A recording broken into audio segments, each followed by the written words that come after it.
ఏమండి ఈరోజు నేను స్పెషల్గా కైమా కూర వండుతున్నాను. వాటికి కావాల్సిన మసాలా చూపిస్తున్నాను. కైమా 600 గ్రాము కైమా, ఇలా కొద్ది కారం కూడా వేసుకోవచ్చు.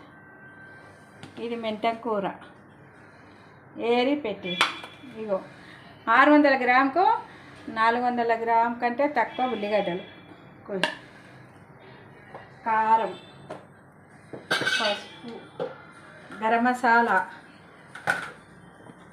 అల్లం వెల్లిగడ్డ, ఉప్పు.